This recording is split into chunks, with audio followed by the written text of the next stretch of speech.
I am Zara Zemmels. I have been singing with New Orleans Opera Chorus for 9 seasons, 10 seasons.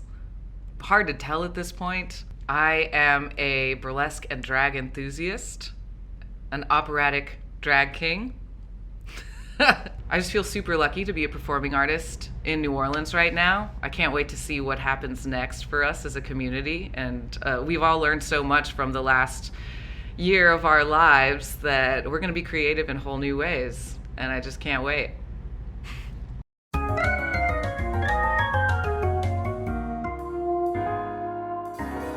Samson and Delilah was the first thing I saw on a professional main stage. It was at New Orleans Opera, and I just loved seeing people I knew in the chorus because it's such a brilliant chorus. And man, I was like, oh, if I could be up there. And then like the next year I was. The first opera I ever did was Candide at Loyola. I had so much fun in it. And it made me remember how much I loved theater as a kid and sort of gave up on it because I thought it would be too hard to deal with the rejection. I thought I would be a writing major instead and be a writer, but at the end of college, I had done so many operas and not sent my writing anywhere, and that was how I realized that opera had kind of like picked me before I picked it, you know? I feel super grateful to have found the opera community.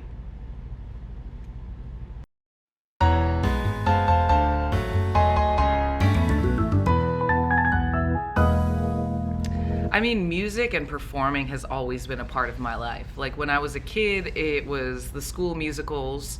And then when I was a teenager, it was playing in garage bands and doing like Journey and AC/DC covers. Once I started doing opera at Loyola, that's what it was. Then it was just always part of my life. And anytime I could be in an opera or do anything at all that Carol was involved in, I was like, there, guns blazing. There's a lot of really incredible female mentors at Loyola. Carol in particular, I think, embodies like being an incredible musician, an incredible scholar, an incredible person, friend. Working with Carol was teaching me how to be the kind of professional artist I want to be.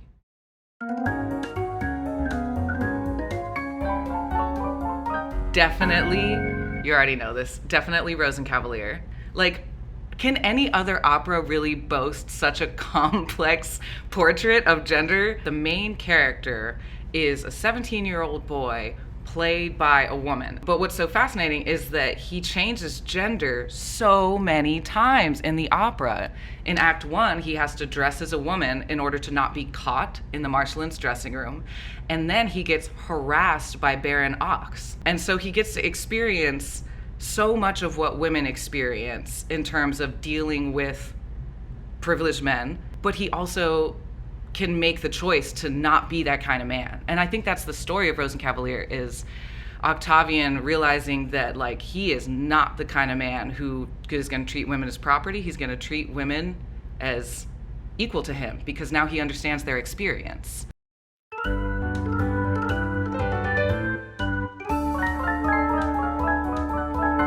And like Rosenkav was kind of like a wake-up call for me because I was just so obsessed with Octavian. And I was like, why am I so in love with this boy?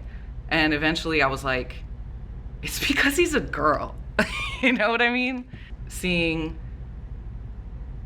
this woman like pursue another woman was just like such a wake-up call to like be able to see that on stage and be like, that could be me, expressing the feelings that I have that are like that.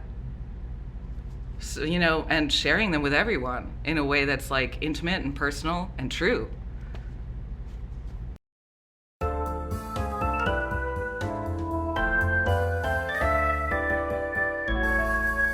Doing pants rolls was so like freeing for me. Being able to be like super assertive and insistent and brave, so ready to go and rescue or vanquish. Doing pants rolls, I was like, oh wait, but the best parts of my personality might be things that don't fall into the category of socially acceptable traits for women. Doing pants rolls, doing drag, taking apart this idea of what kind of woman I was supposed to be, that step needed to happen first. Once I realized I didn't have to be a woman in a certain way, I realized that I could also date any way that I wanted to and explore any of that. Like, explore dating any kind of person and not just the kind of person that the right kind of woman would date.